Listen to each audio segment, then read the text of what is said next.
Bom sábado. Vamos lá, título da lição, verso. Viver como Cristo. Ok. Novo mandamento vos dou, que vos ameis uns aos outros. Assim como eu vos amei, que também vos ameis uns aos outros. João 13:34. Vamos lá. Antes da gente pensar na lição, vamos para os objetivos para essa semana. O que a gente deveria ter aprendido, sentido e praticado a partir da lição dessa semana. Conhecer o estilo de vida e os ensinamentos de Jesus para obter uma compreensão bíblica de amor, do amor. Então, primeiro objetivo, que é o objetivo de conhecimento, qual era o aprendizado central da lição dessa semana? Primeiro, que Cristo demonstra ou apresenta para a gente um estilo de vida que vem na carona de uma série de ensinamentos de como esse estilo de vida deve ser desenvolvido. Então, o objetivo central da lição, enquanto conhecimento, é perceber esse estilo de vida, entender esses ensinamentos, para a partir disso entender ou compreender de forma definitiva qual é o conceito que a Bíblia tem de amor. O que significa amor para o modelo bíblico. Entendendo isso, compreendendo o significado de amor no contexto bíblico, a partir da vida de Cristo e dos ensinamentos dele, qual deveria ser o sentimento resultante?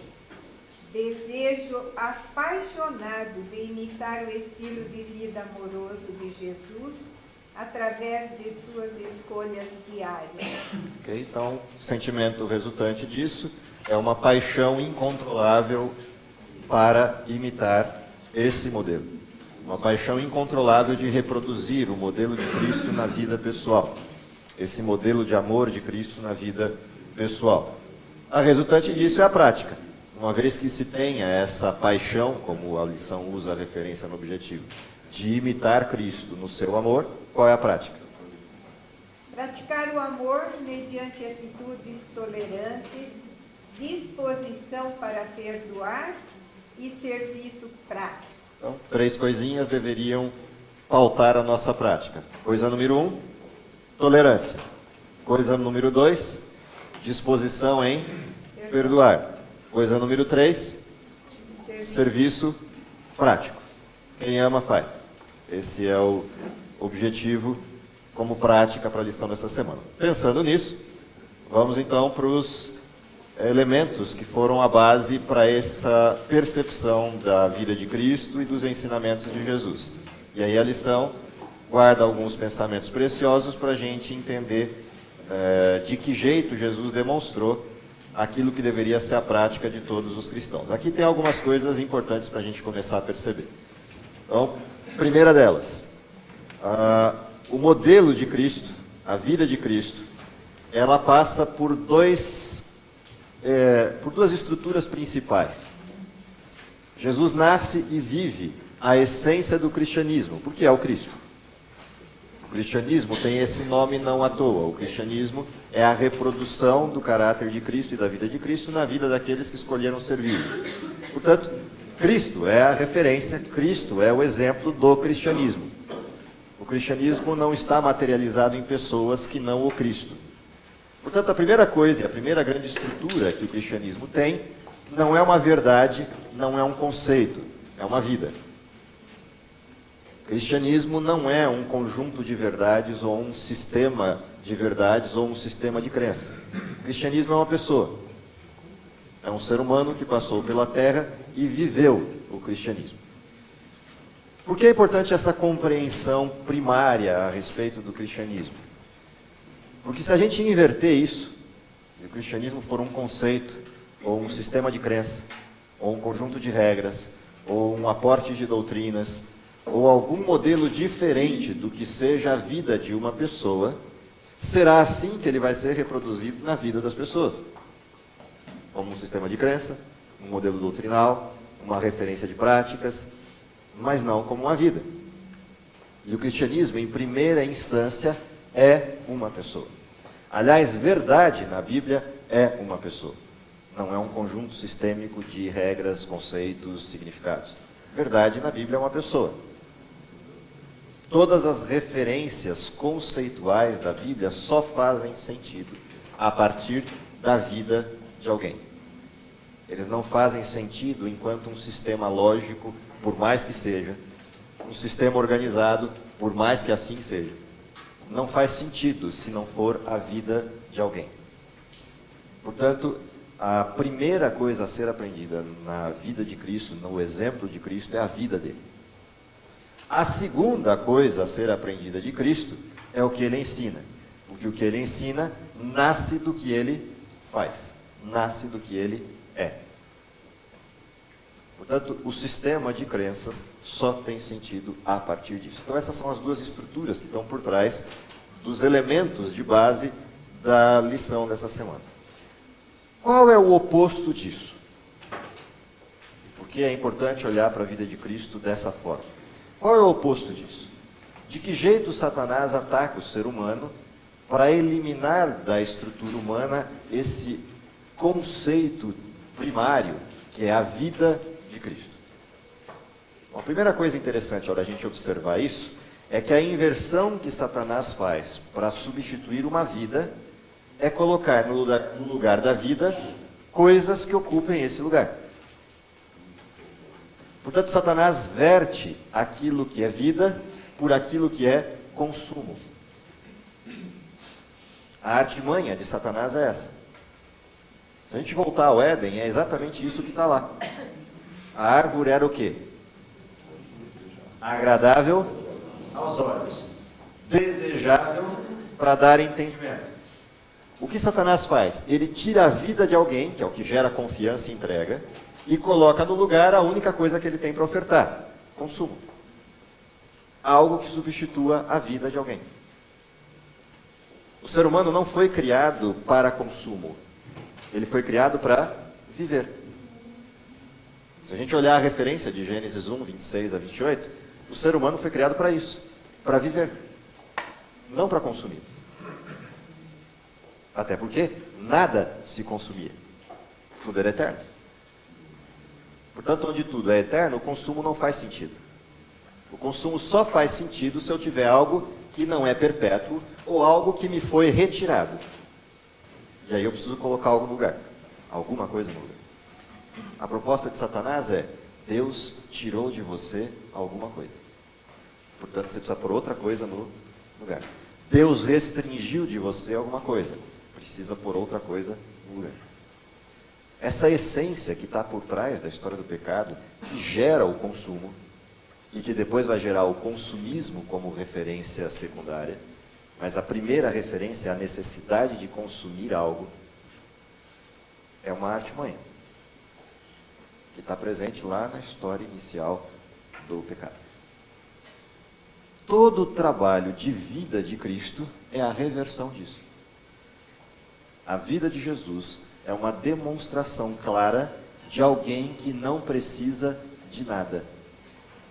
E vive a partir do modelo de que não precisa de nada, porque já tem tudo.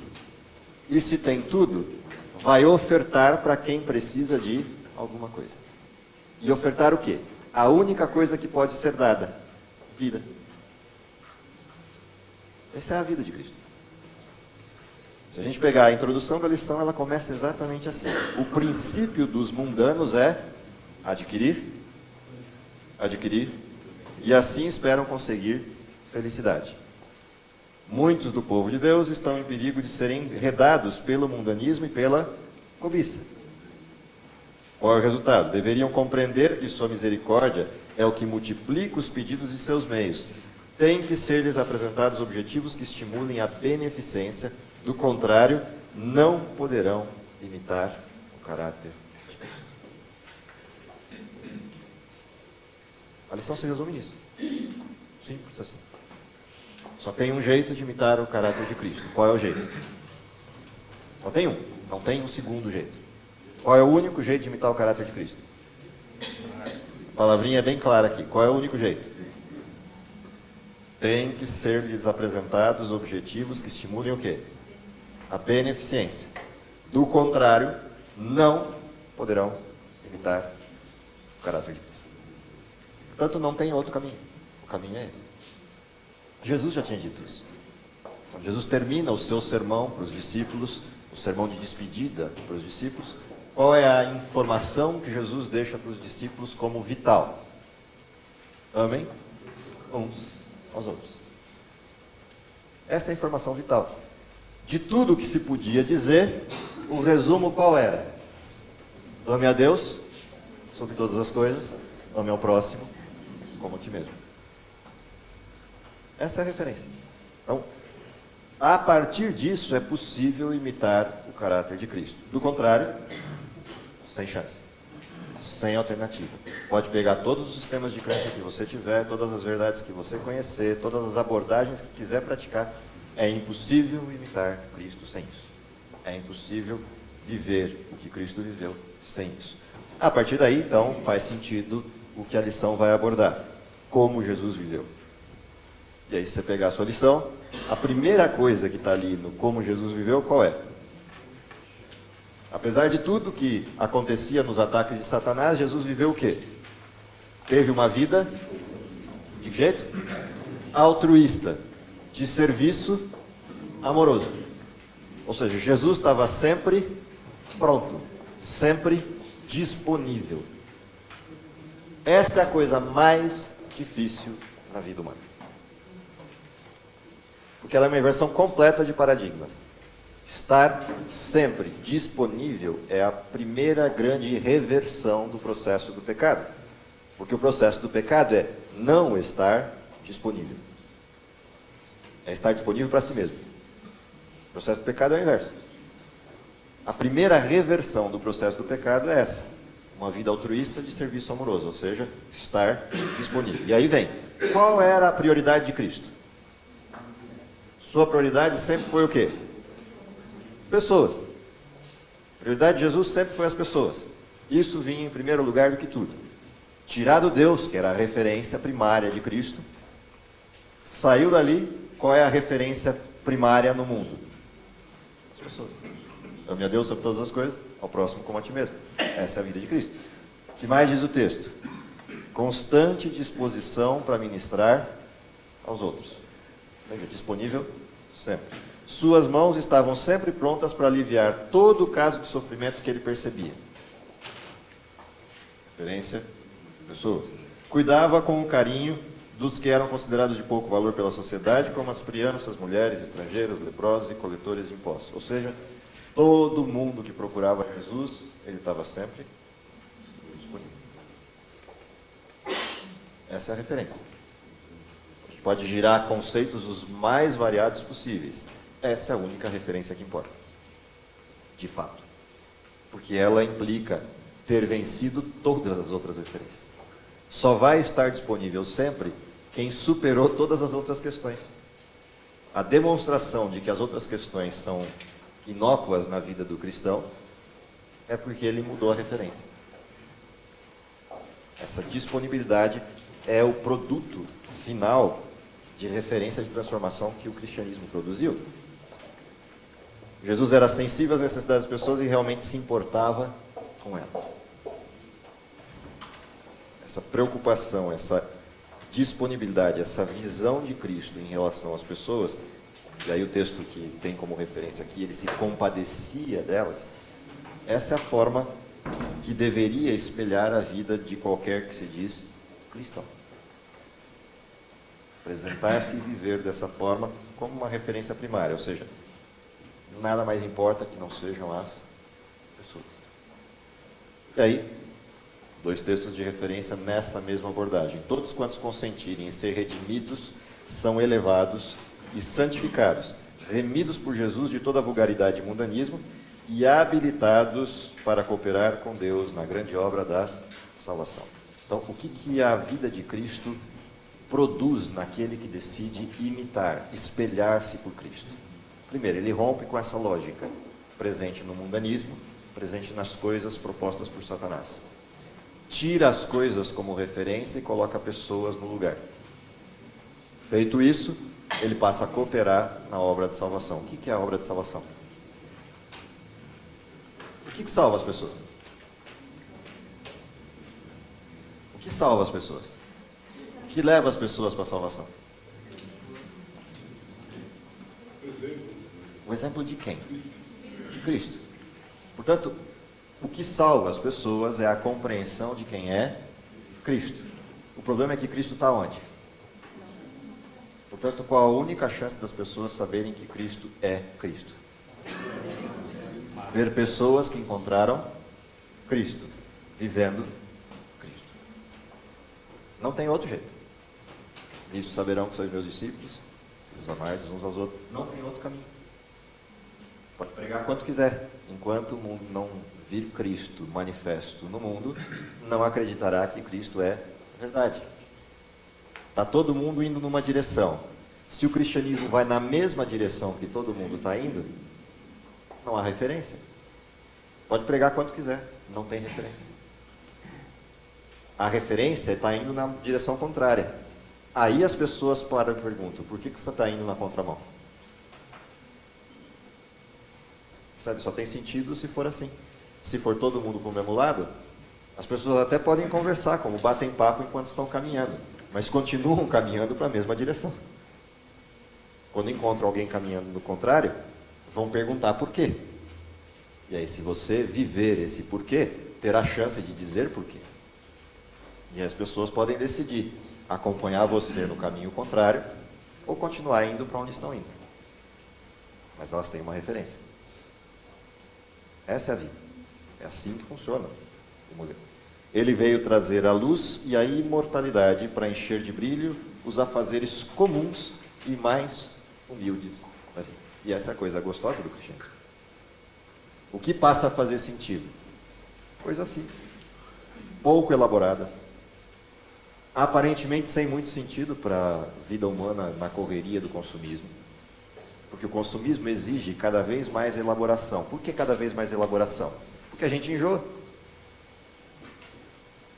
A máxima do consumismo é essa: criar um modelo de estrutura descartável, levar as pessoas a estarem enjoadas daquilo, e a partir do momento que estão enjoadas daquilo, precisam de algo novo. Que é a brincadeira que a gente sempre faz do consumismo com as amigas do sexo oposto, né? Quantos sapatos uma mulher precisa para ser feliz? Mais um. Essa é a resposta única possível para essa pergunta. Mais um. Quanto dinheiro um homem precisa para ser feliz? Um pouco mais. Não tem resposta possível para o consumismo que não seja essa. É sempre mais um ou um pouco mais. No processo reverso, quantas pessoas eu preciso para ser feliz?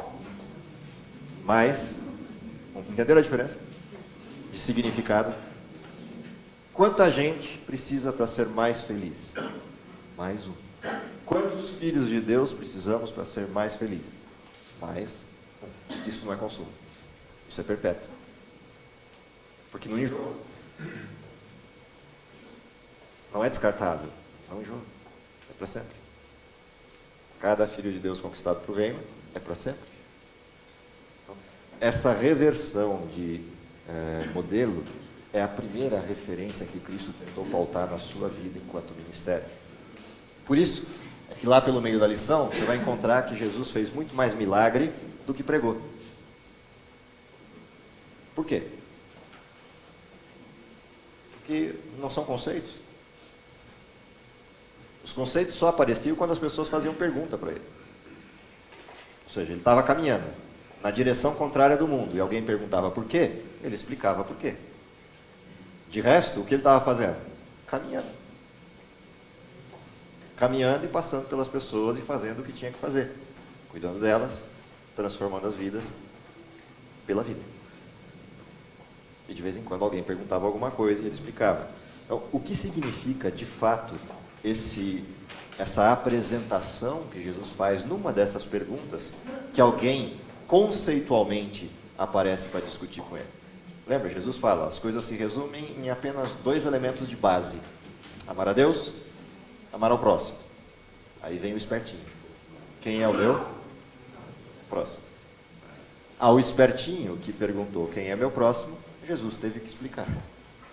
Para ver se ele entendia porque Jesus estava caminhando na mão contrária. E contou uma parábola, uma historinha, para a criança. Afinal de contas, a pergunta espertinha era a pergunta de criança. Então ele contou uma historinha para a criança. A historinha qual é? Tinha um samaritano e tinha um judeu. O judeu ia pelo caminho. Foi atacado por quem? Por salteadores, que lhe roubaram as condições de vida. Passou outro judeu, virou de largo. Passou um segundo judeu, virou de largo. O primeiro judeu e o segundo judeu não eram judeus quaisquer. O primeiro judeu era quem? E o segundo judeu quem? Quais eram as funções desses dois sujeitos? Um era responsável por deter o sistema ritual do santuário e o outro era responsável pelo quê? Ensinar as pessoas as verdades de Deus. Beleza, todo mundo da igreja está abarcado ali. O funcional e o leigo. Está todo mundo abarcado ali. Esses fizeram o quê? Passaram de largo. Aí veio quem? Veio o apostatado. O samaritano. Veio o apostatado. E fez o quê?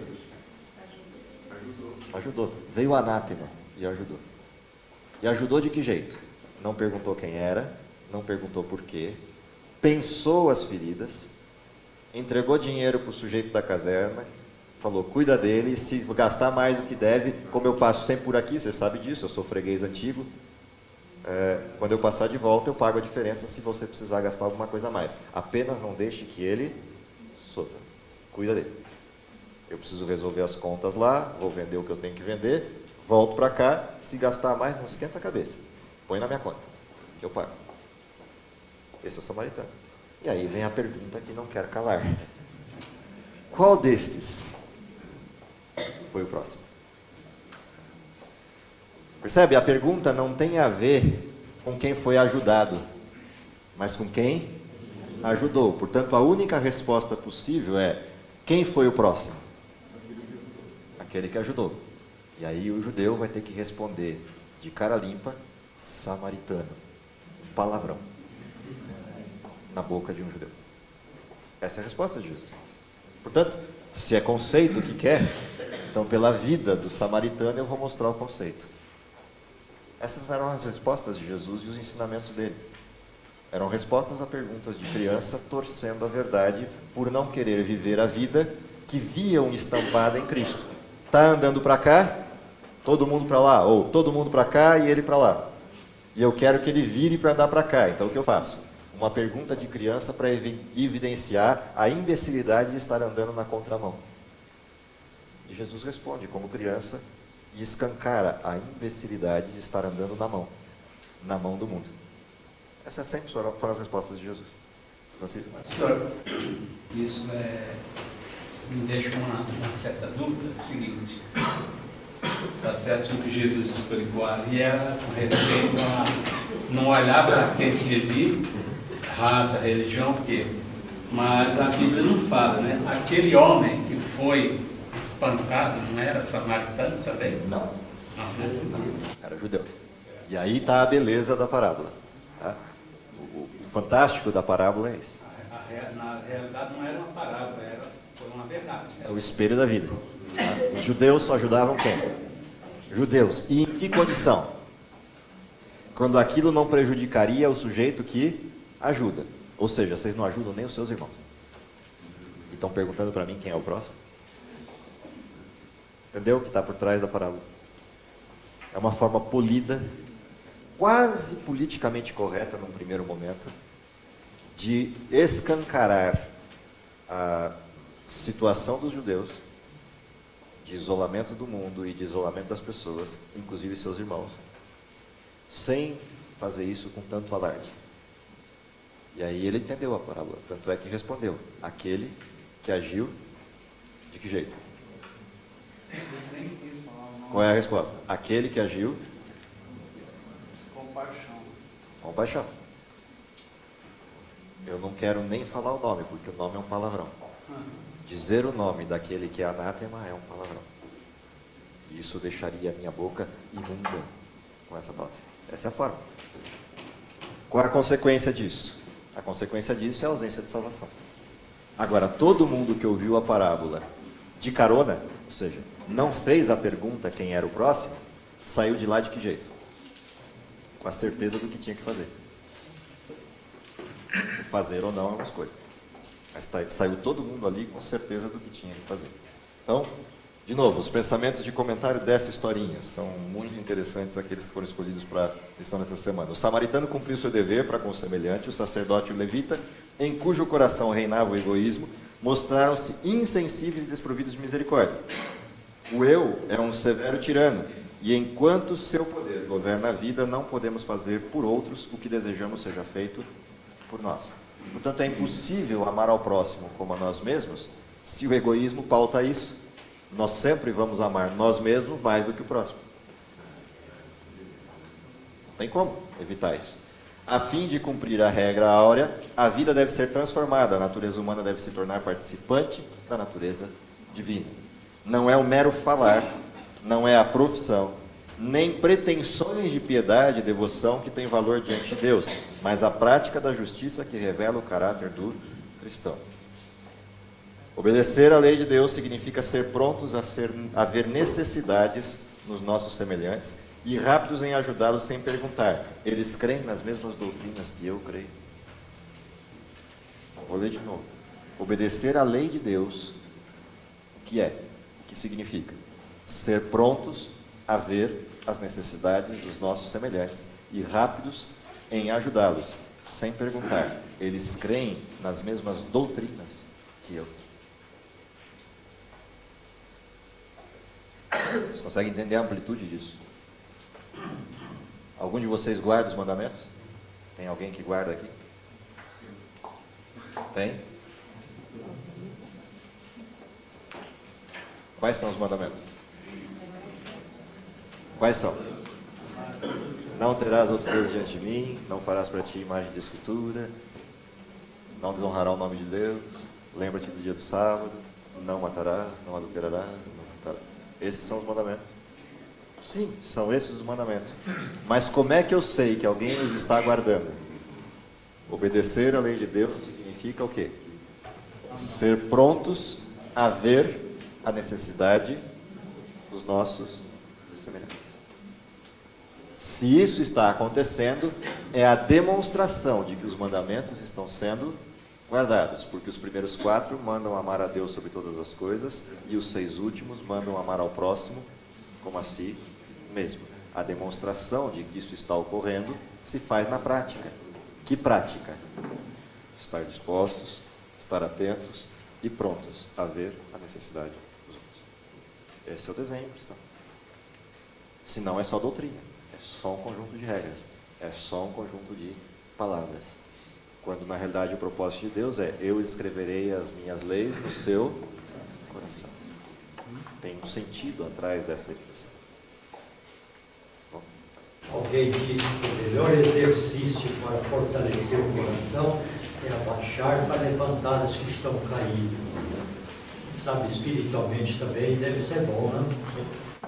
Qual é o melhor jeito de você aprender sobre a Bíblia? Estudando? O melhor jeito de aprender da Bíblia qual é? Ensina para alguém. Você nunca mais esquece. Pior, você nunca mais para de aprender, porque as perguntas nunca são iguais. Então, quer aprender sobre a Bíblia? Ensina aos outros. Ah, mas eu não sei nada. Como não sabe nada? Pergunta: o que Jesus fez por você? Vocês sabem me responder? O que Jesus fez por você? Morreu. Por quê? Por quê? Porque Ele amou? Porque você é pecador? Porque Ele amou você primeiro? Bom, você sabe essas coisas? Você já sabe o essencial. Começa a ensinar. Ah, mas alguém vai fazer uma pergunta que eu não sei responder. Qual é o pecado? Diz para ele: olha, nunca ninguém me fez essa pergunta, eu nunca vi a resposta, mas eu sei que ela está lá. Vou olhar e vou responder. Ou vamos pesquisar juntos. Algum pecado nisso? Nenhum. Só que depois que você encontrar a resposta e disser qual é a resposta, nunca mais ela sai de você. Aí alguém vai fazer uma pergunta que nunca foi feita antes. Você vai fazer a mesma coisa. Só que isso vai aumentando o seu conhecimento. Ou seja, é desculpa dizer: eu não vou explicar, falar a alguém o que eu não sei. Não. Você tem a obrigação de saber. A obrigação de saber o quê? aonde as respostas estão. Você não tem a obrigação de saber as respostas. A única obrigação que você tem é de saber onde as respostas estão. Se você sabe, o máximo que você vai dizer é: ainda não sei, mas eu sei onde está. Bom, a gente não faz isso o dia inteiro. Alguém te pergunta: você tem o telefone de alguém? Não, eu não tenho o telefone dessa pessoa, mas eu sei quem tem. Eu não tenho a resposta da sua pergunta, mas eu sei onde está, quem tem. Portanto, não há nenhum problema no partilhar o que se sabe e no se descobrir o que não se sabe. Nossa. Eu estava pensando aqui o seguinte: duas coisas que me incomodam a mim mesmo muito, dentro da vida cristã, da doutrina que eu professo crer, eclesiástica, um pouco mais de experiência do que talvez alguns de vocês, e outros com experiências iguais à minha. Nos idos tempos, a nossa igreja tinha um departamento que chamava-se Dorcas. Era um departamento muito ativo na igreja, que tinha um foco assistencial de ajudar famílias pobres, carentes e levar o evangelho junto. Eu lembro que minha mãe, durante muitos anos da vida dela, trabalhou nesse departamento. E era tipo, mudar o nome e tal, para ficar mais para assistência social, dentista e tal. E eu tenho notado que nos últimos anos, nos últimos quase 10 anos, eu escutei 2 sermões sobre assistencialismo, ou seja, assistencialismo para ajudar o próximo, convidar a igreja a participar mais ativamente. Um foi o pastor Moisés Reis, um sábado de manhã, a primeira vez que ele pregou nessa igreja. Fez um sermão assim, foi de última hora, e ele pregou uma quarta para sábado, o pastor teve que sair com uma viagem urgente, e ele pregou e falou sobre isso. E comoveu a igreja, mexeu com a igreja. E foi o último sermão do pastor Lucas, quando pregou também, que falou sobre essa questão. O que me chama a atenção é de que o inimigo sabe da força que isso tem sobre alguma comunidade. Quando meu filho morava em Singapura, eu tive, a última vez que eu nasci no Neto, passei 40 dias lá. E aí eu comecei a frequentar alguns branches, chás da tarde, e tal, com a minha nora, vamos para lá. Aí eu percebi que o que estava atrás de tudo aquilo era um movimento espiritualista que promovia esses encontros de senhoras brasileiras que estavam com a vida mansa e tranquila lá, entende? Arrecadando fundos, que todo mundo pagava lá, pagava 30, 50 dólares para entrar para comer pão com manteiga, entende? E o resultado disso era para ajudar as pessoas carentes, necessitadas, filhas de empregadas domésticas que trabalhavam lá como sendo escravas. Ou seja, aquilo que nós, que temos alunos, estamos deixando de fazer, o inimigo do outro lado está burilando para chamar atenção. E aos domingos de manhã havia um convívio familiar dessas pessoas abastardas todas, e alguém fazia uma ação evangelismo infantil, ele chamava, doutrinando os pequenos. Aquilo me deixou muito preocupado. Aí eu falei para minha cunhada, para minha nora, eu falei: Isa, você viu o que está atrás disso, filho? Qual é o movimento que motiva tudo isso? Ela falou: sabe, senhor, você tem aqui, eu não venho nunca dessas reuniões, mas essas aqui são muito boas, a gente vem, ajuda, faz sorteio. Ou seja, aquilo que nós, que temos a luz, que somos professos, o povo de Deus, estamos totalmente desatentos. O inimigo do outro lado está usando esse mesmo processo para poder evangelizar e chegar às pessoas. Se você olhar todas as perguntas de Cristo no final do processo da salvação, elas estão voltadas para quê? Doutrina? Sistema de crenças? Qual é a pergunta que separa bodes e ovelhas? O que você fez para quem? Para quem bateu na tua porta? Para quem? A pergunta é essa no final da história. Por quê? Porque isso demonstra que todo o resto já está resolvido. Se isso for feito, você já abriu mão de si mesmo, portanto resolveu a lei inteira. Qual é a essência dos 2 grandes mandamentos que resumem a lei? Para amar a Deus sobre todas as coisas, quem eu tenho que deixar de amar? A mim mesmo.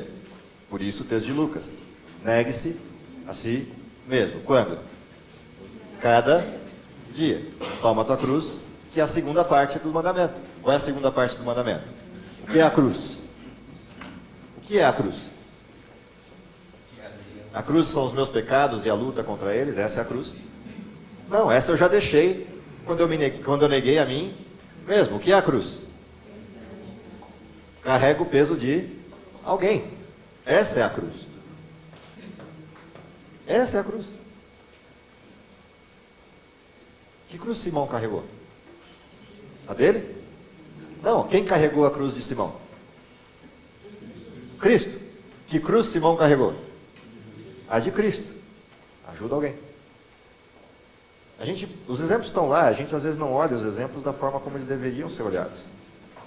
Essa é a referência. Entendem? A referência está aí, estampada. Pegando carona no que o Nelson falou, o texto do próximo bloco da lição, que é serviço amoroso, diz exatamente isso. O céu é para quem? É para aqueles que têm sido diligentes, que têm negado a si mesmos pela causa de Cristo. Para quem é o céu? É para esses. Nenhuma provisão tem sido feita. Olha a essência disso. Nenhuma provisão tem sido feita para aqueles que nunca tiveram o cuidado especial de olhar para fora de si mesmos. Eles não são condenados pelas coisas que fizeram, mas pelas que deixaram de fazer. Só isso aqui já é suficiente para resolver a lição da semana. O texto não para aí, diz assim: não se esqueçam da hospitalidade, foi praticando-a que alguns, sem saber, hospedaram, acolheram anjos. Sou diariamente atormentado com demonstrações de egoísmo entre o nosso povo, Ellen White falando. Nosso Pai Celestial coloca bênçãos disfarçadas em nosso caminho, mas alguns não as tocam, temendo ser prejudicados em seu prazer. Ou seja, você deixa de ajudar com medo de que alguém invada a sua condição de privacidade e o seu prazer. E a pergunta que eu faço é: que prazer? Que privacidade? A desse mundo? O que esse mundo tem para oferecer? Que pudesse justificar eu não ajudar alguém, não atender alguém, ou não dar um passo na direção de alguém, mesmo que aquela pessoa vai invadir um pedaço da minha área. Minha pergunta é minha área? Eu já não me neguei a mim mesmo? Já não é Cristo que vive em mim? Logo não é mais minha área. É a área de quem? Está invadindo a área de quem? Não é minha. O texto não para aí, diz assim: nosso Pai Celestial coloca bênçãos. Aliás, anjos estão esperando para ver se aproveitaremos as oportunidades ao nosso alcance para fazer o bem. Estão esperando ver se abençoaremos outros para que eles façam o quê? Nos abençoe. Eles estão ali, do nosso lado, esperando só isso. Você deu um passo na direção de abençoar alguém, ele está aqui do lado para reproduzir o mesmo passo. Está só esperando. A lição não para aí. O texto termina dizendo assim: quando o rei fizer investigação, os mesquinhos, egoístas, que nada fizeram, aprenderão que o céu é para os operosos do bem. Isso é muito mais grave do que talvez a gente imagine numa leitura primária. Para onde a lição caminha? Onde é que a lição termina? Onde ela desemboca todos esses conceitos? Viver como Jesus. O que é viver como Jesus? O que significa isso? Primeira referência: transforma minhas atitudes egocêntricas em uma vida amorosa e altruísta. Essa é a primeira referência de quem vive por Cristo.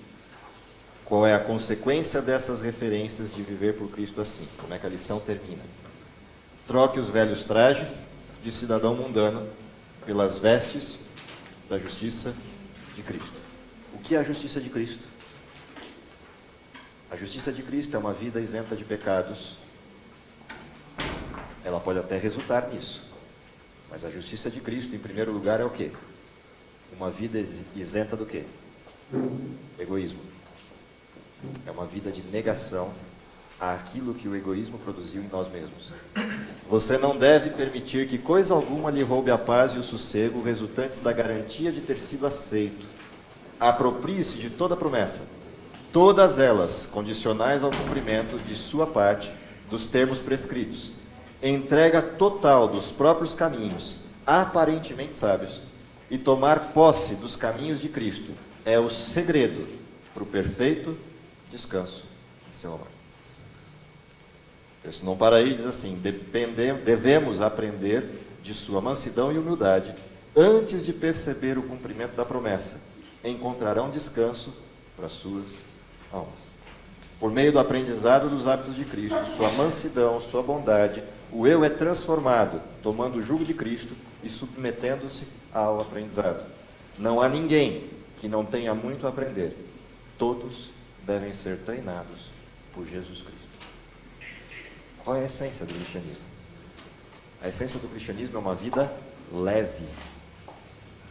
Uma vida leve. Ah, tem problemas? Sim, todos temos. Qual a diferença de ter problemas e ter uma vida leve, e ter problemas e ter uma vida densa? Simples. É quem carrega os problemas. Ter uma vida densa é você tentar carregar os problemas. Ter uma vida leve é pôr os problemas nas costas de Cristo e carregar o problema de alguém. Aí a vida fica leve. Sabe por que fica leve? Porque o problema do outro pesa, mas não é meu. É do outro. Agora, quando eu tento carregar o meu problema, ele pesa o peso dele e ainda pesa o peso de ser meu. É isso que esse texto está dizendo. Ou seja, descansa em Cristo. Tenha uma vida leve. E aí, a despeito dos problemas, você vai sorrir. Porque o seu problema está com alguém. E o problema que você está carregando não é seu. É do outro. Portanto, a tua vida está leve. Cansa? Sim, cansa. Mas cansa no sentido do exercício, da atividade física de carregar o problema do outro. Mas não cansa o espírito. Porque o espírito continua leve. O problema não é meu. É do outro. Eu só estou ajudando. Entenderam a diferença? O texto termina assim: não podemos receber o Espírito Santo. E isso é o fim da obra. Então, não podemos receber o Espírito Santo até quebrarmos todo o jugo de escravidão, tudo que nos mantém ligados aos antigos e censuráveis traços de caráter. O descanso em Cristo é experimentado quando toda a justificação própria e todo o raciocínio egoísta são lançados fora. O que falta para terminar a obra? O que falta para Jesus voltar? Só isso. Só isso falta. Ou seja, não é sistemas de crença, embora ele seja vital e importante como desenho do caráter de Deus. Não é justiça no sentido da vitória do pecado, embora isso também seja um resultado presente na dependência de Deus. O que falta? É a única coisa que a gente não quer entregar. Um pedacinho que nos pertence. O resquício de egoísmo presente no coração. Ou seja, eu posso fazer tudo. Ser um sujeito absolutamente perfeito como Paulo foi, como os sacerdotes eram, no sistema de crença. Mas eu não abro mão daquilo que é meu. Eu quero isso. Ah, eu quero isso? Ok. Você vai ficar com isso e com mais tudo aquilo que isso pode dar. A morte e o inferno. São todos seus também. Essa é a resposta, a única possível. Ou você inverte isso. Abre mão disso. Ou seja, abre mão de tudo aquilo que você se tornou e eu me tornei com o pecado. Inverte a lógica das coisas e passa a agir na direção daquilo que é o plano de Deus. Uma vida de serviço, uma vida de disponibilidade para a salvação de outros. As coisas começam a mudar de sentido. O tempo muda de referência. Muda de sentido.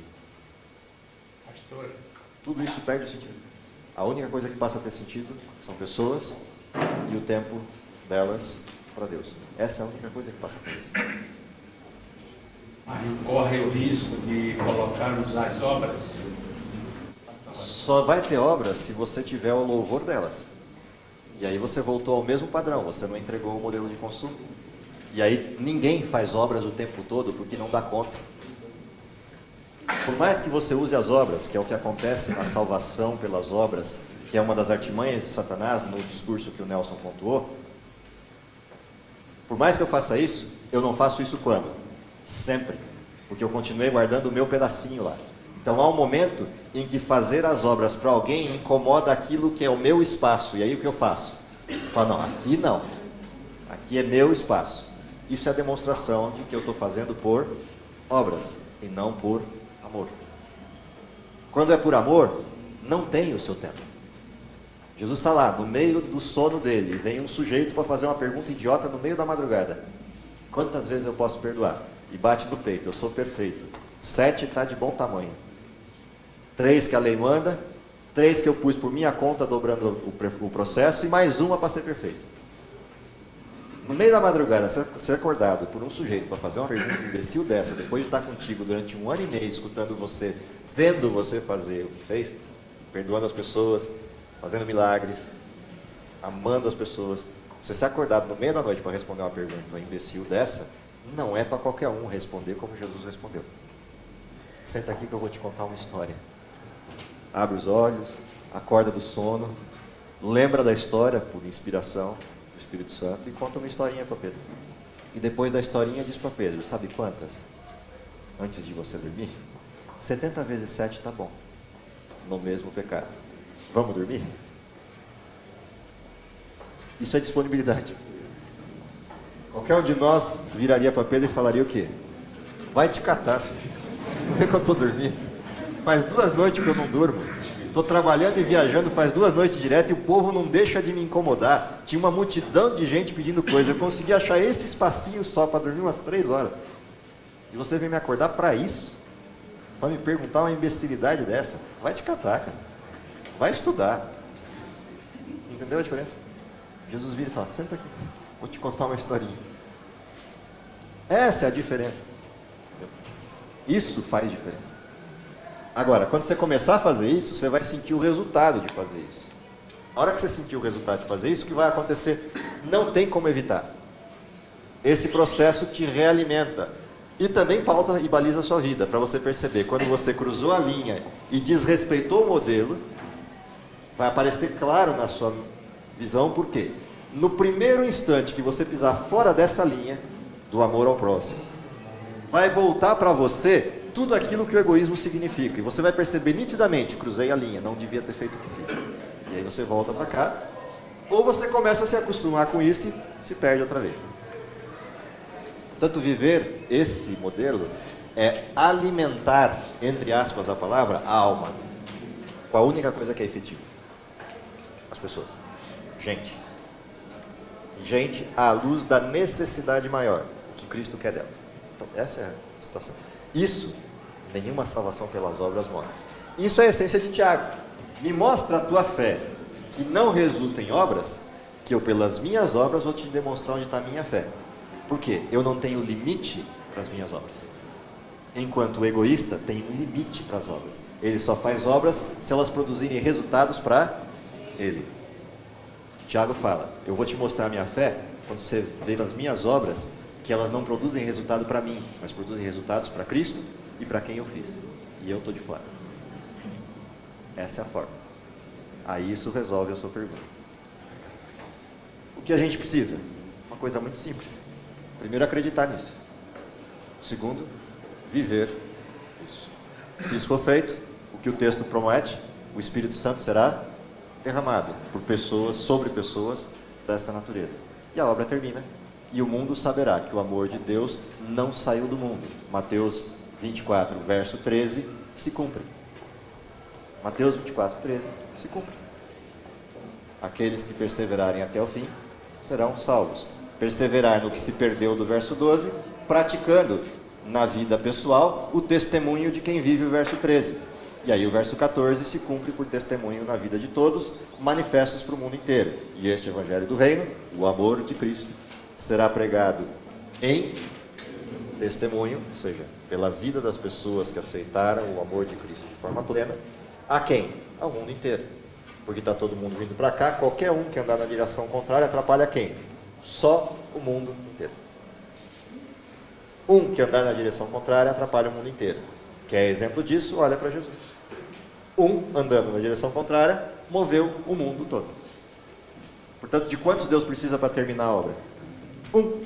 Só um é suficiente. Então a coisa está feia. que se só um é necessário para isso, e ele não votou, é porque ainda não tem. Essa é a advertência do texto. Óbvio que eu estou exagerando para a gente entender o texto, mas essa é a advertência do texto. Então, viva isso, pratique isso. Que Deus abençoe vocês, a mim, para que a gente possa entender de uma vez por todas isso e viver a vida de Cristo enquanto há tempo. Querido Pai que está nos céus, te agradecemos pelo amor maravilhoso manifesto na vida de Cristo, pelo exemplo deixado por Ele de como deveríamos viver, o exemplo no altruísmo, o exemplo na disponibilidade, o exemplo no perdão, na capacidade de agir na direção daqueles que necessitam, na capacidade de perceber aqueles que estão ao nosso redor e estar disponíveis para ajudá-los. Mas principalmente nos ajude com o poder para a negação de si mesmo e a extinção do egoísmo que ainda insiste em resistir em nosso coração. Perdoa nossos pecados, protege-nos com teus paternais cuidados, dá-nos esse poder para que possamos vê-lo voltando ainda em nossa geração, é o que lhe pedimos por Jesus. Amém. Mi Dios envió del cielo un canto melodioso arrobador, lo cantaré con gozo y gratitud, con muy dulce y tierno amor. Suenan melodías en mi ser, canción de mi ser. Suenan melodías en mi ser de un dulce canto celestial. Sea mi tema ya la gloria del gran trono en derredor. Cantar por siempre con los ángeles alabanzas al Señor. Suenan melodías en mi ser del canto celestial de mi ser. Suenan melodías en mi ser de un dulce canto celestial.